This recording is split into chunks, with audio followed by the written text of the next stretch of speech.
All right, so let's talk about a few more NBC comedies. Will and Grace. Will and Grace. Will and Grace changed the whole country, and I believed it then, and I believe it now, and I watch it religiously. That it's on NBC again. It was a script that was different from anything else. It was the first gay comedy. That's not really fair to say. The first comedy with gay characters like that on the air. It was a challenge to cast it. We very early on wanted Will McCormick, but Eric McCormick as well. He passed on the role. He was at that time afraid to play a gay character on television. And within a couple of weeks, his people called back and said, there's nothing as good. He wants to do it. So once we had our Will, that made it a lot easier. And we had different actors come in and read for Grace. When we got down to the end, we had a very unusual casting session. It was a rainy Sunday, and we went to Jimmy Burrows' house in the hills, and Warren Littlefield and myself and a couple of other executives. And we had Eric McCormick there, and we brought in 3 different candidates for Grace. And we had a car pick them each up and bring them back so nobody would know that there was other contenders. That's why we did it that way and not in my office. And Jimmy spent time directing them, and then we'd go down to his playroom, I think it was, and watch them together. And it was just very obvious it was Deborah Messing. And there really wasn't a second choice. And Do you recall who the other 2 actresses were? I do, but I'm not going to mention them. And Deborah was just great from the very beginning, and the comedy timing was just amazing. Then, of course, we had another show prepping, and they also wanted Deborah Messing, but it turned out the way it was supposed to. Then, when we came to do the other characters, I remember a really wonderful story about Sean Hayes, who was Sean P. Hayes at the time.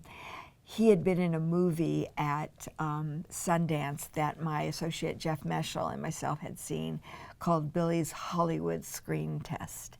And us, as well as the casting director on the show, saw the movie and loved him and thought of him for the role. And when he came in, it was, again, one of the best auditions ever. And he always was so sweet and so grateful, and we told him we'd seen him in the movie. It was just such good positive feedback that you never know what job's going to lead to a different job and an important job, as it did for him in this case. Megan Mullally, I know, had passed on the role originally and then came back. And again, like Friends, the 4 of them made that show work. Anyone being different, it wouldn't have been the same show. And it was so good. It's still good. It's run now. It'll be like 11 years or something like that altogether. And it just was a really important show in our culture in this country.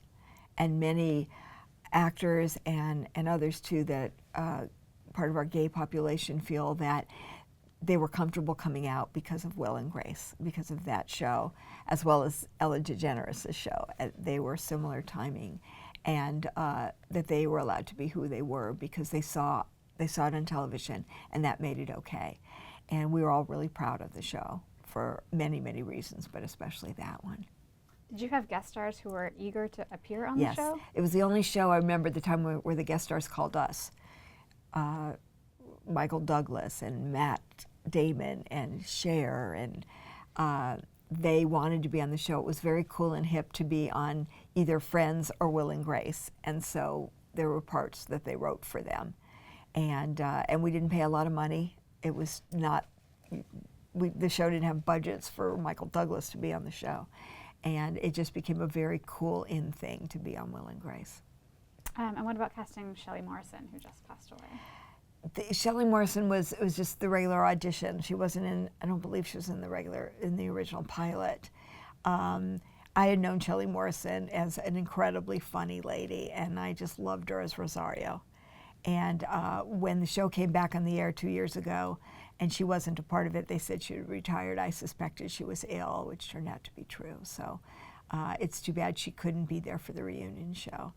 I'd also remembered her for The Flying Nun, which goes back a long ways. But all the cast directors loved Shelley Morrison.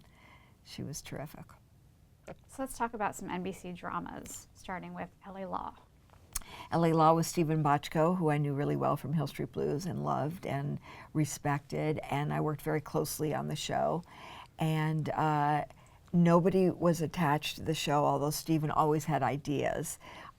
Michael Tucker and Jill Eikenberry were his friends from Carnegie Mellon, so they got those parts very early on. But the other ones, Harry Hamlin, Corbin Burnson definitely was cast through the usual process. He had auditioned Jimmy Smits, and I remember he wanted me to meet him. And Jimmy came into my office, I mean, all 6'4" and gorgeousness of him.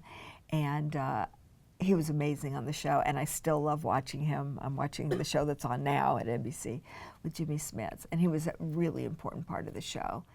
And Grace Van Owen was Susan Day, who was terrific on the show. Another actress named Michelle Green, who Stephen knew. We did a show when I was casting Hill Street Blues. We did another show called Bay City Blues. Michelle Green was in that. And he loved her, remembered her, and we cast her as Abby Perkins. And is that pretty much all of them? That's a lot of them, yeah. Yeah. Susan Rutten. Susan Rattan came a little bit later. I think Blair Underwood came later, too. Who did? Blair Underwood came later? Blair Underwood came later. You know who's the original cast was also Alan Rachins, who was Stephen's brother-in-law. So he came in the original pilot. And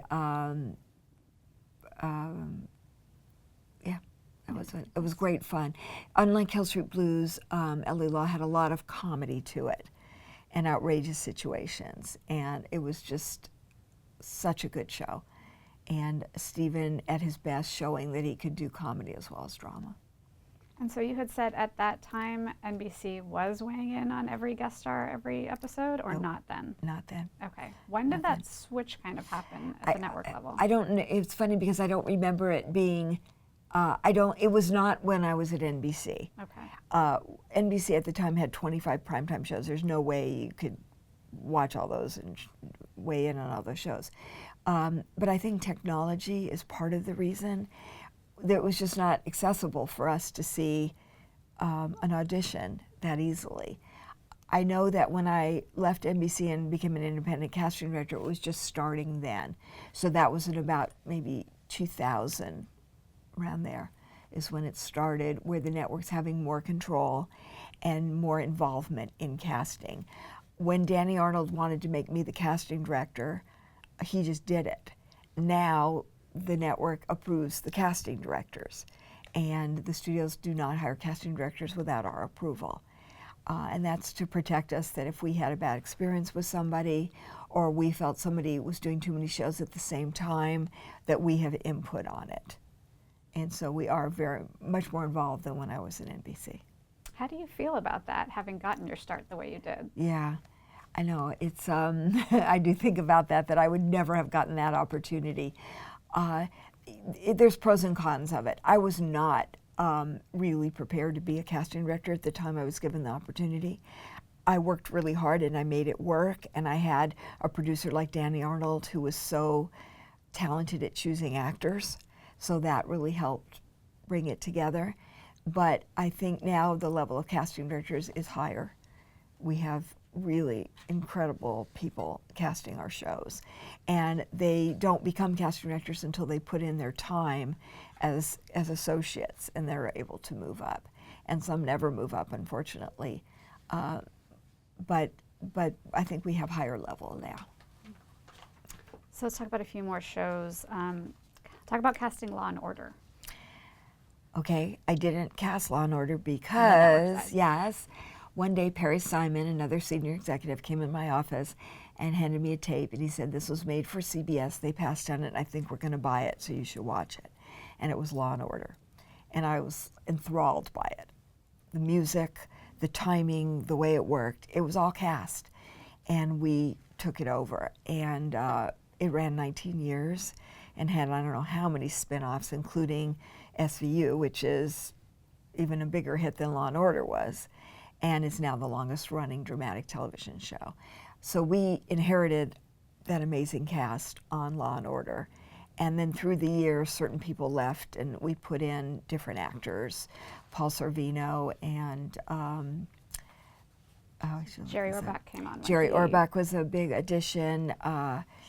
Benjamin Bratt, I remember. Some of the women. Patha Merkerson was added. Yes, right? she didn't replace anybody. She Right. was just added as the police chief. And Sam Watterson wasn't originally on no, either. he replaced Michael Moriarty. Who are some of the women? Did you look those Some up? of the women. I have Leslie Hendricks, Carolyn McCormick, That was later. Jill Hennessy, Yes, Jill Hennessy was a great addition to the show. Angie Harmon came on later And as well. Angie Harmon, yes. And Dick Wolf has a great eye for talent and for what will work for his shows. And I don't think that I can recall any kind of mistakes he's ever made. And everybody who was on the show was great. And when they left, Jerry Orbach, of course, was ill, and Paul Sorvino found it very hard to work on Law and Order because it shot outside, and he was an opera singer, and so there was different reasons for people leaving, but they always were replaced with terrific actors. Talk a little bit about doing SVU. SVU, they went through the usual casting process. Christopher Maloney had done another show for us, a comedy.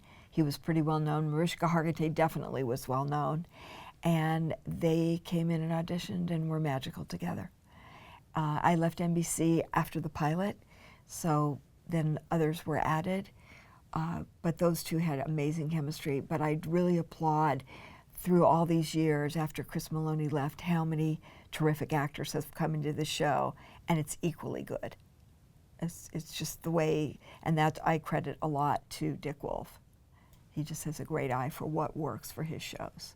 So what is it that you see when it works between two actors? What is? Well, we call it chemistry, and it's just something that clicks in, that happens between two people that make them just so watchable, and you just zero in on them. And of course, Friends had it for the whole cast. ER had it for the whole cast. When you look at movies that you watch, when Amy McAdams and Ryan Gosling that was some of the best connection ever in casting. And sometimes it works, sometimes it doesn't, and sometimes it just comes together. And you know when you've got it, and you struggle more when you don't have it. And I do believe certain television shows I watched through the years, because the actors didn't have the chemistry that you needed, the shows didn't work and they failed. And it's hard to articulate exactly, but it's there, and I feel like I know it when I see it. So do you think good casting and like chemistry like that can save poor material? No, I don't think anything saves poor material, but I think it makes material better, and it sparks a lot in the writers too. So they write even sharper material as the episodes go on. But no, nothing really can save bad material. And you see that many actors who are stars in television did shows that failed. Well, they're the same actors, they had different words. Yeah. So, but they definitely elevate a property. And not having chemistry there can hurt material. Kill it. Yes, yes. Not having chemistry and just sometimes people are miscast. They just don't have the right sensibility, the right energy for that particular role. And I cringe when I see it, especially if I'm responsible for it. And I watch other networks and I think, what were they thinking? But it's hard. It's not an easy thing to come up with every time. Are there any instances you'd be comfortable sharing that was like a learning episode for you? No, I think because whoever I would mention, it doesn't look good for them. Understood. And that would be nice. Understood. Yeah. So let's talk about ER. ER, one of the best shows ever. As I said, George Clooney was attached very early on, and but everybody else auditioned. In my office at NBC, Anthony Edwards was alone in his audition. They usually bring us 2 or 3 people when they come to the network.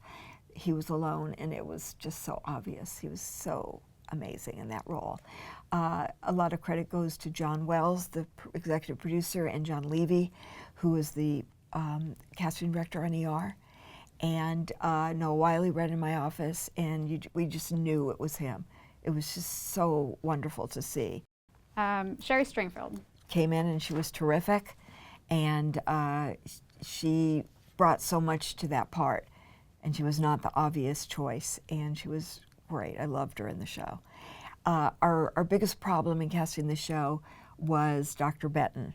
We actually delayed production, and then we started shooting without having a Dr. Benton. And one of my favorite stories is I was watching a tape of an old pilot that we did to look at an actor, and Eric LaSalle had been in that pilot. And I looked up at that and I said to my associate, Stephen O'Neill, who was working on the show, make sure ER has seen Eric LaSalle. He was terrific in that other pilot. They had not seen him. They brought him in, and he was Dr. Benton. And the agents told me they tried to get him in and they didn't, and whatever. I don't know which of those stories is true, but I know he got that part because of the tape that we saw in my office that day. And he and Noah Wiley were terrific together. They were polar opposites. Who would know they would have that kind of chemistry together? So that was a great thing to see. But the idea that we were already shooting the show and that part wasn't cast was pretty scary stuff. And that was the last role to be cast. What about finding Juliana Margulies? Juliana Margulies was cast as a guest star, and she did not audition. They just said they wanted to use Juliana Margulies, who we knew, and she was cast as a guest star, and then of course they would not let her leave because she was so good in the pilot. And then the chemistry with her and George Clooney was amazing, just amazing. And luckily she agreed to stay with the show for a very long time. So who did George Clooney go to saying that he wanted the part? It's one of the stories that I read. Warner Brothers. It would have been Warner Brothers because they had a deal with him, and we had another pilot. Originally, we thought he was going to do that. I don't remember the name, but I know it starred Miguel Ferrer, who is George's cousin. And so we heard George wanted to do that show because he wanted to do the show with his cousin. They were very close. And then he read the ER script and told, I'm pretty sure it was Peter Roth, the president of Warner Brothers, that he wanted to do ER. And I was happy because they were both NBC shows. I didn't really care which one he did as long as he did one of our shows and not one of another show that Warner Brothers was producing for another network. And we knew George Clooney really well. He had been in our show Sisters with Celia Ward, and he was great. We loved him. And George Clooney, his story, I mean, I think it was said he did 9 pilots, and he had been on lots of series, including Roseanne and Sisters, and what was the one about Facts of Life? Facts of Life, right. All the casting directors knew George Clooney. He had done a pilot for us a couple years before, and it wasn't like he was an unknown and he suddenly got this role and became a movie star. We all knew him. It just was the right timing and the right role and the right time of his life that he became a movie star off of VR. And he stayed through his contract and then came back for the finale, which I thought was really wonderful. And he's a great guy. What do you think it was about that part that made him shine? I think, you know, he was a sexy leading man. He was a talented actor, and he was playing a pediatrician who loved children. So I think all of that together made him maybe more human and more heartfelt than in his other roles. I think it was the time of his life. He was probably about 35 years old, which is usually prime for a man, a leading man in acting. At 25, that wasn't prime for him. And that's the role they did it. And I remember definitely in the pilot when there was a kid being abused and the way he stuck up for that little baby, that broke everybody's heart. So I think it was a combination of all of that. Let's talk a little about Freaks and Geeks. Freaks and Geeks I love Freaks and Geeks. I loved working with Paul Feig and Judd Apatow in that. Allison Jones, the amazing casting director, found all those people, and it cannot be an accident that all those people became stars in that show. It was just great. The auditions, the actors came in, they were terrific. Even the ones that didn't become stars were terrific, and the shows were good. It's a classic, and it only ran 13 episodes. And after it was canceled, they did admit that the show in that time slot did better than Freaks and Geeks. I think it was ahead of its time, and people were just not embracing those kind of shows the way they are now. If that were to happen now, I think it would be a big hit, and it should have been a big hit. So just to name that cast, it's Linda Cardellini, John Francis Daly, James Franco, Sam Levine, Seth Rogen, Jason Segel, Martin Starr, Busy Phillips are just some of the actors on that show. Yeah, look at all that. Yeah. And they're movie stars too. And John Francis Daly is a very popular director now. And even the other characters that played the mother, Is it Becky Ann Baker? Becky Ann Baker, we just cast her in one of our shows. She played Lena Dunham's mother on Girls. And I looked at her and I thought, oh God, even she came out of that really well. So it was just the right fit, the right casting director, and Judd Apatow, who's pretty known for casting, and Paul Feig also. And just something with some shows where they just come together and magic happens. And I've worked on those, and I've worked on the opposite. And it can be the same creative people, it can be the same network, and it doesn't happen. It's just something magical happens every once in a while, and certainly not often enough. But it happened on Freaks and Geeks, and it definitely happened on Will and Grace and Friends and ER and all those shows. Would you visit the sets of shows as well? We did, not that often. I regret that now. My job now, all my shows except one shoot out of town, so I don't have that luxury. But we didn't because we just had too many shows. We had, at one point in NBC, we had like 16 comedies, and they all shot on Tuesday or Friday nights. So you couldn't, we always went to the sets for pilots. Not so much dramas, but always in the comedies. But I regret now not taking advantage of that. That's why I love being a casting director and being on Cheers, where I went to the table reads, the run-throughs, and then the tapings. And so it was great. So the whole week was that way. But people at the network didn't go to shows as often. The executives that worked only on those shows did, but all the rest of us, we did when we could, but not often enough. So what was it like when you would be on set for tapings for a pilot or? We'd be a lot of times in the green room, and it was fun. It was really fun, unless it was a bad show. I was there for some of those too. It was just fun to be a part of it and fun to watch it close up. So one more show to NBC, let's talk about The West Wing. The West Wing, that was like the last pilot I worked on before I left NBC. And they, again, had a lot of good ideas for who they wanted in the show. That was John Wells again and John Levy, and they really, because they had done so many years of ER, there were so many actors they knew and loved. And I believe it, like John Spencer was an original thought that they had. Allison Janney tested against somebody terrific, and it was a really hard decision, and we went with Allison Janney, and it was the right decision. Rob Lowe was somebody they wanted that we agreed to. He had done a lot of work for us, especially in TV movies for us. And Bradley Whitford was somebody we knew, but he did audition, and he was great in that and won an Emmy for it. Janelle Maloney was a guest star who was great, and they made her a regular. Some other characters were added later on. The original thought of the president was to be a recurring role, or what we call in casting 7 out of 13, which is the minimum amount of episodes you guarantee an actor to be a series regular as opposed to a guest star.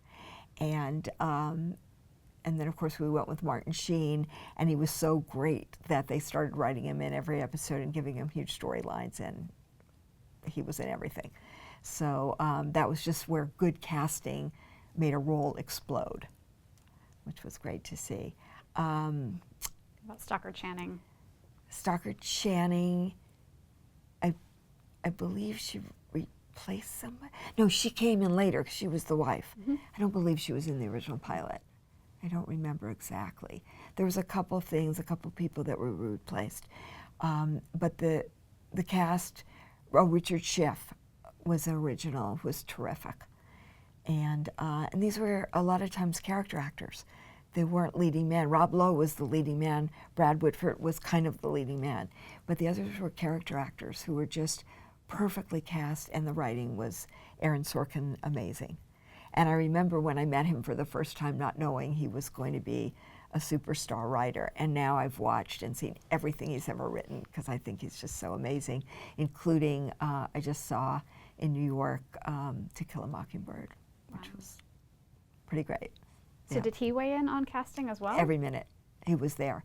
He walked into my office, introduced himself, and right away was involved in casting. Mm-hmm. He loved casting, he was good at it, and he knew what he wanted for his show. So we actually interviewed Richard Schiff, who said he was up against Eugene Levy for the part. I don't remember that, but it could be. They look a little bit alike, yeah. Yeah, no, he was great in that. He was great. It was a career-making role for him. Absolutely. Yeah, yeah. Was Catherine Houston in the pilot as the secretary? I think so, but not as a regular. So you became an independent casting Yes. director? Yeah, like when I left NBC, I took a few months off because I had a contract that they paid out, and I became an independent casting director again. I did a lot of TV movies because I had done so many at NBC, something like 500 of them or something. So that was sort of a natural fit. I knew all those producers, and I did a lot of TV movies after. And then I was lucky enough to get the job as a casting director on the Bette Midler show for CBS. The producer was a friend of mine that I'd worked with, and I did that. It only ran about 13 episodes or something like that, and but it was fun to work with Bette Midler. And that was a sitcom for it her? was a sitcom called Bette, and it was a very, very tough show to do. It was very hard for her to make the transition from features and concerts to sitcom television, which is very, very demanding. And it was hard to box her into that kind of a show. But I enjoyed working on it, and I met a lot of nice people, and it was really nice. And then I I did a series called First Monday for Don Belisario that starred Joe Mantegna, and it was about the Supreme Court, and I loved doing that show. It was a Supreme Court, so you had lawyers and victims and all that, and it only ran 13. From there, a friend of mine from NBC called me named Floaty Suarez, who was doing a new show called 8 Simple Rules for Dating My Teenage Daughter. And would I come in and meet with the other producers to be the casting director? And I did, and I got that job. And that ultimately was the most fun show I ever worked on. It just was great. John Ritter actually came in a little bit later. We cast the kids first. It was a big job for Kaylee Cuoco, who went on to do major things with her life. Amy Davidson and Martin Spangers were the kids. And then we got John Ritter. And then we cast the wife once we had John Ritter. And Katie Segal came in and read with him at the network at ABC, as they all did. And we just had one of those shows where everything fit together beautifully. And we had a great first year, and the show was really doing well. The ratings were good. We were renewed for the second year. And then it was, I believe, the third episode of the second year when John Ritter unexpectedly passed away overnight. I had seen him on the set Thursday night. I remember saying hello to him, and he to me, and he died that night. So then we shut down, and the decision was made to add So James Garner came James on. Garner, right. James Garner's the grandfather. And then we brought everybody back, and we did the best we could. It ran that year and then a third year and was eventually canceled. In the meantime, a friend of mine who worked at UPN became ill and needed treatment. And she asked me if I would be a consultant at UPN while she was going through treatment. a wonderful casting director named Judith Weiner.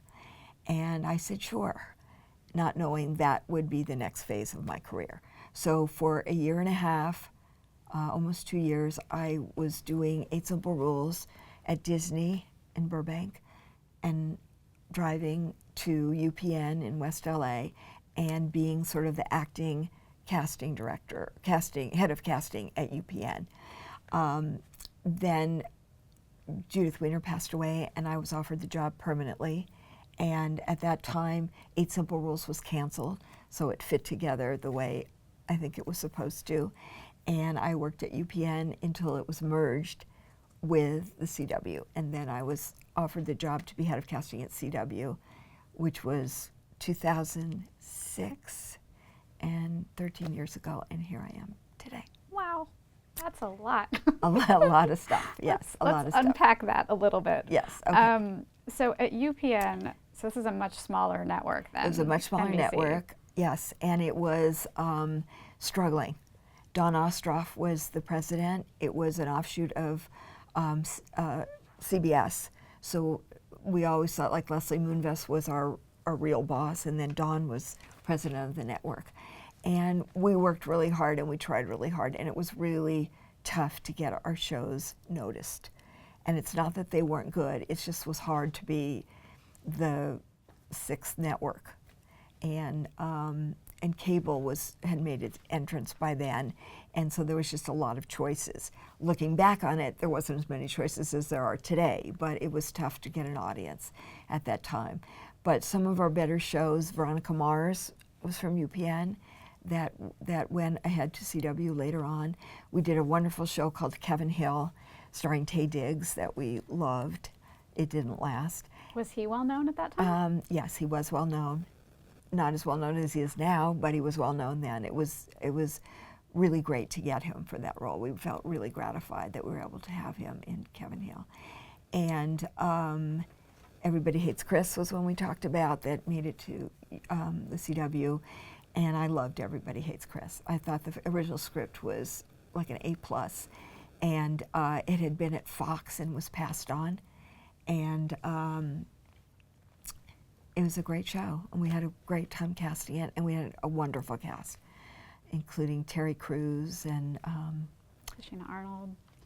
Yeah, and Tyler James Williams played Tyler Chris. James Williams, so talented, so talented, and it ran there for a year and then came to CW, I think, for 2 years. Talk a little bit about auditioning kids, what that specifically is like. I like auditioning kids. It's easier to me because it's very much they have it or they don't. They don't con you with their craft or their charm or whatever. You just get what they have to offer. And Tyler James Elliott was like amazing. He was, and he still is a really good actor and works a lot. He just got it. He just understood what the character was. And I remember his audition was just so right on. And he got better and better as the show went on. Are parents generally in the room for the read as well? No, never. And I do want to say that parents get a bad rap for being stage parents. And I've done a lot of casting of kids through my years, and I've had nothing but the best experiences with the parents. They're all lovely people. They all want the best for their kids. It's really the exception that are difficult. They give you a hard time. I never found that in any of the kids I cast. They always had great parents around them. So you had mentioned Veronica Mars, too.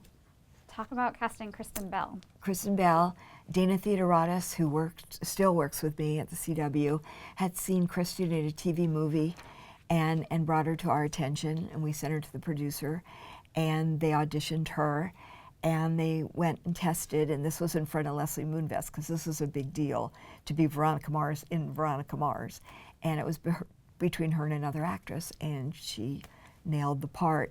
The other actress, by the way, had just come to the United States from Israel, a wonderful actress named Malona Tall that we have cast many times since.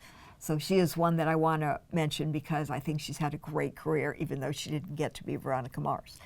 And Kristen just got better and better, and now is a big star who sings. She's just out in Frozen. She's got her own television show. She also was the voice on Gossip Girl. I loved having her on that. I thought that was really fun. And the whole cast of Veronica Mars was terrific. And Kristen and Enrico Colantoni were like the best father-daughter pair ever on television. And I loved watching them together, and they were really the heart of the show. Did they read together in the audition process? I don't remember. I hope so. I knew Enrico Colantoni had done a series at NBC, and I was already a fan. And but he just was great. He would have been somebody that didn't have to read with her because he was so talented and warm. So it was great. Let's talk about a few other actors on Veronica Mars. Jason Dohring. Jason Dohring is somebody we still cast a lot at the CW because we just like him a lot. He was great on Veronica Mars. And Harry Hamlin played his father. And Percy Diggs, I think his name was terrific. Dags. And they all came back for the movie, and some of them came back for the streaming show that was just on, I think, Hulu. So were you involved with the movie at all? no, not at all. Rob Thomas was executive producer who has been working. He's worked on all of the Veronica Mars, and he's real good at casting too. Was there you kind of must-see at TV?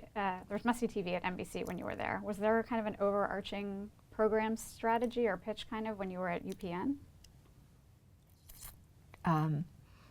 No, maybe that was, no, we didn't, I don't remember us having a real, we had a lot of what we called urban shows at the time, and we were trying to find a niche for ourselves, and they had many, before Don Ostroff, there were several other presidents, and it struggled the whole time that it was on. And when it merged with the WB in 2006, that was a great idea. And none of us knew about it until it was announced, Really? which is pretty amazing that that was kept secret from so many people. And it was just announced on a Tuesday or something. And driving to work, my boss, Don Ostroff, called me and said, well, I guess you've heard by now, and you know, we're going to talk about it, and it's going to be fun, it's going to work, and all this kind of stuff. So it was pretty amazing that they pulled that together. But the two networks together, it was good to be together. They were competing before, now they were partners. And that first year, we got the best shows of UPN and the best shows of the WB for our schedule. So that was wonderful. Wonderful to see that we could have Veronica Mars and the Gilmore Girls, and One Tree Hill, and Everybody Hates Chris, and Girlfriends, and The Game, and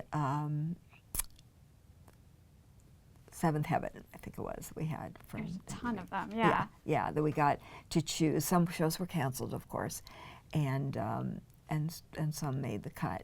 And then with the executives, there were some executives from Warner Brothers. I was from UPN, and Don brought me over to be head of casting at CW from UPN. So how was casting at CW organized? Was there, again, a comedy person? There was a drama person? No, there was just me and Dana and an assistant, and Wow. we covered everything. We didn't have that many comedies. We still did half hours at the time, like Girlfriends and Everybody Hates Chris. But I don't remember how many years it was, but maybe for 2 years after that we did comedies, and then we stopped doing half hours. But we covered everything. We didn't, you know, there wasn't a comedy person or drama person the way there was at NBC. Do you know why they stopped doing comedies? Yeah, financially it didn't work for us. You have to develop a lot of half hours to get them on the air. They don't work as easily as dramas. And if you have one on the air, you kind of have to have two on the air to fill the hour. So I think it was a financial and a creative decision to stop doing half hours. And we do shows with a light tone now at CW, like Jane the Virgin, but we don't do any half hours anymore. It's also a network that tends to skew younger in demographics. Right. Was that intentional from the beginning? Yes. For the CW, I mean, yes, and that's the whole reason we exist, is to have a younger audience. And that has served us really well. and had a lot to do with our Netflix deal, where our shows aired on Netflix after we aired them. And Gossip Girl was our first year, and that was a big deal. I mean, it was sort of a phenomenon in the country for a while, and was a great breakout for those actors. So talk about assembling that cast for Gossip Girl. Yeah, Gossip Girl, Blake Lively had been in the Sisterhood of the Traveling Pants, and she was known, but she had just graduated high school and was accepted at Stanford, but she wanted to do Gossip Girl. And she and Leighton Meester both screen tested for Gossip Girl and got the parts. And those two women were phenomenal actresses, both of them. And they made the show work. But the whole cast was golden. I mean, they were just all great. It was one of our best casts ever. I think everybody was perfectly cast. And many of them have gone on. Penn Badgley, the most recently, has become a star of his own show, and Kelly Rutherford and Chase Crawford. Ed Westwick, who nobody realized he had an English accent because he spoke American, and he was terrific, perfect right on. Mm-hmm. Yeah, and it was just a great show. So you had mentioned Netflix and having a younger audience too. Did that impact who you were going to cast for these shows? Well, Netflix didn't, that we were going for a younger audience and that we were lower budget. So we needed actors who worked for less, which tend to be young actors. So it was always sort of a roadmap of how we were going to run the network. We didn't go after big stars. We cast everything. And because we used so many young actors, we were able to afford them. And we always say, we don't cast stars, we make stars. That was our credo at the CW. Mm-hmm. So for shows that came over from UPN and WB that existed already, talk about overseeing those existing shows. Yeah, it was tricky because I didn't know the CW shows that well. Not CW's, WB shows that well. It wasn't hard because like the Gilmore Girls was in its 8th season or something, and Amy Sherman Palladino, as she has proved again and again, is really good at casting and writes great parts that she knows how to cast. So we weren't overly involved with that. A little more with One Tree Hill, and that was really fun to work on because it was a teen soap opera. The others just sort of went on their way, and we did some guest casting, but they had their cast. They had all their series regulars. So we weren't overly involved with them until we started developing new shows for the CW. And at that point you said you were okay, all the guest stars and everything had to have CW approval? Yes, because by then we had Cast It, which is a system on the computer where they can send me an audition like in real time. So it became reasonable to see all those tapes and to do that, where it wasn't before. So at what point did these kind of changes in technology happen? Like, when did it become common for someone to send a video audition from the other side of the country? I don't know the date, because that would be Cast It. Because now I can watch a tape from Australia in like a minute after it's done. So that would be an interesting thing to go through the breakdown services or Cast It or something, when did that really click in to be so popular? I know that at NBC we didn't even have computers or email to the last 2 or 3 years I was there. So that was like 1997, something like that.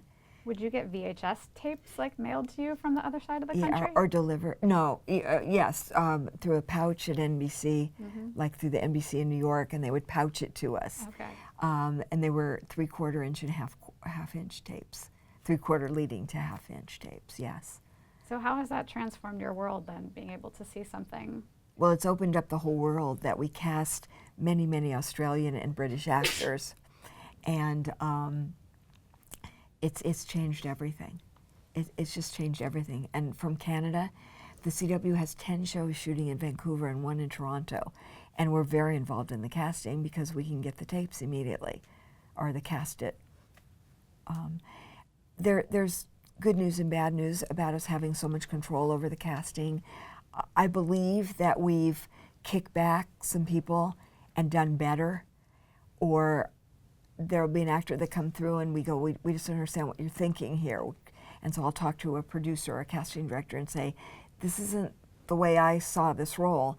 And then there's give and take, and sometimes we win, sometimes they win, but I think it leads to better product. And very often a producer will say to me after, you guys were right. It's a fresh pair of eyes looking at something, and you guys were right. Not always, but a lot of times I think we are right. And all I'm involved in every day is casting.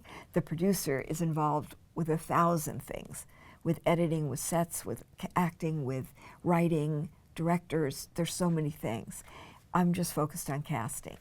And so that's why I think sometimes our opinions have more validity than you might think. What is a typical day for you like now?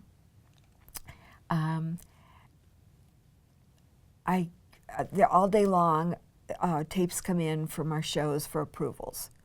And so that goes on every day. We have, I think, 17 shows now that are all shooting. And so that comes in, and I always check emails for that to see if an approval is waiting for my attention, because until I approve an actor, they can't go hire that actor and get that actor to Vancouver and get that actor into wardrobe. And so they need those approvals. So I'm very aware that they're waiting for us. And that means at night, weekends, holidays, whatever it is, I'm always checking my phone for approvals. And they go on all the time with the exception of the Christmas break. That's why I love that week so much. I watch the shows. Actors, agents and actors call to talk about what's going on. We have meetings. My boss, Mark Pedowitz, is always asking questions about the shows. We just talk about the shows all the time. And somehow the day just zips by. When shows came over, like from the WB that you weren't familiar with, would you sit and watch them to become familiar with them? I did. Not all of them and not every episode, but I watched them all to become familiar with them. When Mark Pedowitz took over at CW, he watched every episode of Supernatural because it had run for like 9 years or something. He watched all the episodes. I did not do that. That would be, I just can't imagine doing that. But that's the kind of focus he has and how much he cares about the shows that he produces. And he still to this day watches every episode of every show, which is mind-boggling. It's a lot of television. A lot of television. A lot of television. Yeah. So let's talk about a few other original CW shows. The Vampire Diaries. Vampire Diaries was based on a book, and it was a really good pilot script. And we all loved it. We were all really enthusiastic about it. And we struggled with the casting. And Kevin Williamson was the executive producer, and he usually knows what he wants. And Don Ostroff was my boss at the time and very focused on the Vampire Diaries. We really thought it was our future, as it turned out to be. And we went through the process and we just struggled. And at the 11th hour, it came together. Ian Somerhalder is a perfect vampire. He struggled with the role, and we brought him back to test like 3 times because I insisted that there was something there, even though it wasn't clicking in the audition test. And there was a little bit of trepidation about casting him, but it turned out great. And then Paul Wesley, I had known from a long time. He had done an episode of 8 Simple Rules, so I knew him back from that, and known for comedy, actually. And he came in and was great, but it was at the 11th hour. We were getting a little nervous. Nina Dobrev was the biggest find of the cast. She was very young, maybe 21 years old at the time, and really good and beautiful, and just had the soul of a vampire, and it was great. Talk a little bit about the practice of casting people older for under 18. Yeah, we almost always do that. If someone, we do shows like Riverdale and like Gossip Girl, that they're high school students, but it's very prohibitive to cast an actor who isn't 18. That means they have to have school hours, and they have to have a guardian on the set. usually their mom or dad or some other person. And they're limited in how many hours they can work. They're limited in how much overtime they can have. So it's just much easier. We've also found through casting that if you do a show that's very sexual, like Gossip Girl, you want actors who are playing 16, 17, but feel grown up enough to be sexual. And it just works better. And so everybody, the only person that was under 18 was the one that played the little sister. Gossip Girl? Yeah, Penn Badger's Taylor? Momsen. Yeah, she was 13, I think, at the time, but she was playing a very young character 'cause she was the younger sister. But all the other ones were over 18, as they were on Riverdale, too. And I guess an exception can be made, but rarely. Now, if you're playing a family sitcom and the kids in the show are different ages, then you can cast real children. But on our shows, we have found that over 18 to play younger is the best way to do it. Is there any concern of like the teenage girl watching who is 15, who's seeing someone looks 15 but is actually 24 playing 15? Yeah, that's a concern. And I leave it up to their parents to guide them. Mm-hmm. As like the kids on 90210 and those shows, and yeah, it's not a perfect system, but it's what we need to do, and I think it's up to their families. And the Vampire Diaries had several spin-offs as well. Is it Legacies and the originals both came from? Yes, originals came from Vampire Diaries and Legacies came from originals. So yes, there's an interplay with all of them, yes. So are there often crossovers that happen on shows like that, or? Originals and Vampire Diaries had crossovers. Legacies came later. Originals was already finished when we did Legacies, so they don't cross. But we do that a lot on our superhero shows, a lot. Mm-hmm. And it's wildly successful for us. So talk a little bit about that, and most of those are DC comics. The DC shows, the Arrowverse we call them, and starting this Sunday at 8 o'clock on CW, nobody will see this, that we're crossing over we have 5 series crossing over this year over that whole week of broadcasting with Arrow and The Flash and Supergirl, Batwoman, Black Lightning. And Black Lightning. Black Lightning's first time, right? And so, and the episodes are terrific, and it just adds something that's just so dynamic. And having, this year we especially have some really cool things going on with Superman and all this stuff, but it just adds a different dimension when you see all of our stars in one scene together. And of course, this will be the last year of Arrow, and that will move on, and hopefully something else will take its place. Well, let's talk about casting those leads for all those shows, finding the superheroes. Yeah. So Arrow was the first one. Arrow was the first one, yeah. Stephen Amell, who had been doing a lot of episodic television, and he's a Canadian actor, and he was perfect to play that part. We used to call it a 6-pack. He really had an 8-pack. He's very dynamic, he's very sexy, he's very attractive, and he's a really nice actor, and he has become the Arrow. I mean, he really grew into what he wanted to portray as Oliver Queen. And Grant Gustin on The Flash did some episodes of Arrow originally and then did his own pilot and series. And this show's been on 6 years now, and he has like changed from this very young actor to this dynamic leading man. I think he's just terrific, and he sings, and we've done that, and he's just great. And he married Iris, and The Flash is just such a good show. And then from that, we had Katie Lotz was in Arrow, and now she's in Legends of Tomorrow. She's the lead on that, playing the same character. She plays Sarah Lance. And as well as we surrounded her, and we have Brandon Routh, who is a Superman in the features, and he's playing, I don't know if you've watched Legends, it's all different characters, they change every week, so it's not the same as the other shows.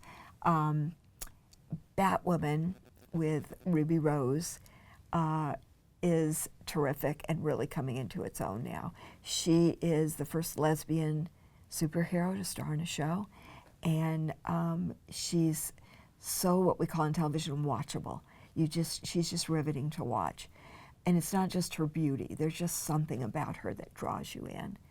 And her co-star Rachel Scarston was in another show of ours called Rain, and she's just terrific. They're great together, and it's just there's a dynamic on that show that is just great. It's just coming into its own. Supergirl was a CBS show, was cast at CBS, and after it opened big at CBS and then was falling, and we had the opportunity to bring it to CW, and it works really well for us. And Melissa Benoist is great. She's just great, and she started off a little tentative and has just come to own the role, as well as the rest of the cast. And is that all of that? Black Lightning. Black Lightning has an amazing cast. Cress Williams, again, was in another show for us called Heart of Dixie, a comedy. And I don't think in his 40s he ever thought he would get to play a superhero, but he loves it. And Christine Adams, who plays his wife, is a terrific British actress doing an American accent. And the two daughters are terrific, and they're going to be big stars, those two girls. They're great. China McClain and Nafisa Williams. Yeah, Is Anissa? Williams. Mm-hmm. So, and then the rest, we filled in. So, but Cress Williams is Black Lightning. So, talk a little bit about how diversity in casting has changed since you started, because you mentioned, people were tentative about doing Will and Grace, about, a gay man, and then now you have Ruby Rose starring as the first lesbian superhero on a network TV. So Right, it's changed a lot. Ruby Rose, by the way, in her private life is a very out there lesbian and was glad to play a lesbian superhero, and we love that about her. The diversity is also very much about ethnicity and race. And my boss, Mark Pedowitz, and my boss, Warren Littlefield, at the time, were ahead of the game and wanted diverse casting before it became popular. Mark especially, every show had diverse casting in it. And now everybody's doing that, but we were really the first. And we made sure every show had different characters and different ethnicities and different types of people, and a lot of women. And we have the first transgender superhero on Supergirl, played by Nicole Maines. And then, of course, Ruby Rose. Black Lightning has a predominantly African-American cast, which there's not that many on television that do, in the drama area especially. The Flash, he married Iris West. Iris and her father are African-American, and we don't call attention to it. We just do it. These are just people in Gotham who interact with each other. But we make sure every cast has diverse casting in it, every one of them. And we count them and make sure that we don't miss an opportunity. Now, Riverdale is based on comics, this time Archie Comics. Archie Comics, Talk right. a little bit about casting that show. We desperately wanted an actor with red hair. We were not able to find him. So KJ has to dye his hair every week. And people know that because they see him in other things. He's got brown hair. And he's Australian, He's right? New Zealand, New actually. Zealand. He's a Kiwi. We made, because the characters are based on the comic book where everybody was Caucasian, we changed it around and we made Veronica Lodge and her family Hispanic. So Camila Mendez is playing Veronica. We don't talk about it, but she is Hispanic. Her mother is Hispanic, Marisol Nichols. Her father, Mark Consuelos. I love that he calls her Mija in the show, which is a very affectionate Spanish term, and we don't call attention to it. He just does it. And that's how we felt we were mixing up the ethnicity in the show. And we didn't change their names. They're still the Lodges. We don't call attention to why they don't have a more ethnic name. That's who it was in the comic book. That's how it is in the show. And we like to, the mayor of our town was African American. We had Josie and the Pussycats were African American. We just mix it up ourselves and don't call a lot of attention to it. We just do it. Talk about casting the parents in that show too, because a lot of kind of 80s and 90s familiar Yeah. names. Yeah, I have to give that credit to Roberto, who is the producer, and he came up with the casting director, David Rappaport, on hiring Luke Perry as Archie's father, which was brilliant casting. We loved having him on the show. And he was a great role model for all what we call the kids. They weren't really kids, but we call them the kids. So he was our first father that we cast. And then Marisol Nichols was in the original pilot playing Veronica's mother.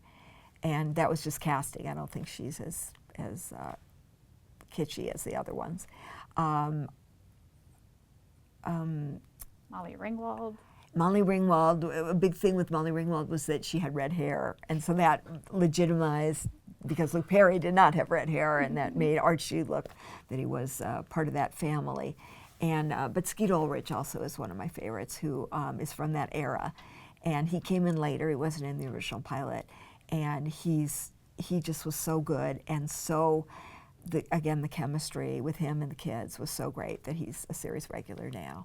And we also had Machen Amick, who was from not Dark Shadows, Twin Peaks.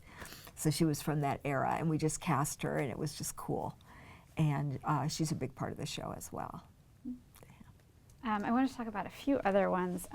You'd mentioned a couple kind of teen soaps, and then you guys did a telenovela. You did Jane the Virgin. Yeah. Talk about casting that and bringing that to life. Jane the Virgin is my absolute favorite show of any CW show. I'm incredibly proud of it. I think we did something very different on that show. And we launched the wonderful Gina Rodriguez, who is amazing, and everything you read about her, about what a wonderful woman she is all true. And she has become a producer, a director, as well as an actress, and she's changed things for a lot of Hispanic actresses. She really has. And we just went through the regular casting process. It was a hard decision to cast Gina. We thought she was a little too old. Was she going to be right? Was she really ready to be the star of a show? And of course, it was the best decision we ever could have made. We struggled with it. We made the right decision. Justin Baldoni was the last person to cast. We had a very hard time casting that role. We wanted him to be strikingly handsome, which Justin is, and we had already cast Gina, and she did read with Justin, and they were great together, and she loved him, and she said to me, "Oh, I wanted Raphael to be somebody I could have a crush on," and I do, and they were just great together. Brett Dyer, Yvonne Cole, Jaime Camille, it was a gift from heaven. I mean, he's just so amazing. Andrea Navarro playing the mother, they're all terrific. I mean, all of them. And the show ran 5 years. People who watched it loved it. Unfortunately, we didn't get as big an audience as we would have wanted to. Gina Rodriguez won our first Golden Globe Award and gave the most moving speech. I hope everybody saw it. I hope you have it in your archives because it was amazing. And how she waited her whole life for the character of Jane to come up, and it was worth waiting for. And she didn't want to play a maid on television. Nothing wrong with it, but she wanted little girls out there from the Hispanic culture to say, I can be Jane. I can be a writer. I can go to college. There's opportunity for me. And it was very important for Gina herself to put that out there. And it was a great show. It was just a great show, and I miss it a lot. What does that mean to you to have been a part of giving someone an opportunity like that? It's great. It's just great. It's heartwarming. It's great. Got my microphone there. It's with Gina, I feel it especially because she really was an unknown. She had work certainly, but she was not known, and certainly not anything close to the star she has become. And she's just so wonderful that I feel really good having been a part of launching her career. The CW has also done a number of reboots of former TV shows like Right. Charmed and Dynasty. Talk a little bit about your strategy for casting those shows. Dynasty, obviously, we had to have an entirely new cast. Nobody from the original cast was going to come and do Dynasty. I mean, it doesn't, some of them weren't alive. So we just started from the beginning and made the best choices we could. And we've had a few changes along the way, but we've got a terrific cast now. And they shoot in Atlanta, and they're all best friends. And the show's going really well and gets better every week. And what about Charmed? Charmed, it was a bigger problem because it was more recent, and we knew we weren't going to cast the originals. They're all older ladies now, and there was some bad blood and all this kind of stuff. So the big change in Charmed is that we wanted diversity. The original cast had no diversity, and we insisted on it. And by casting our three ladies, we have Madeline Montauk, who's African American, Melanie Diaz, who is Hispanic, and Sarah Jeffrey, who is a mix of a bunch of things. And we're really proud of that. And then we cast their mother with Valerie Cruz as a Hispanic actress. So we felt we were updating it as well as casting the way we should be casting. And now in the second year of the show, it's really found its way. It's much changed from the first year, and I hope more and more people will watch it. It's really good now, and we're really proud of it. So let's take a short break, and then we'll have some summing up.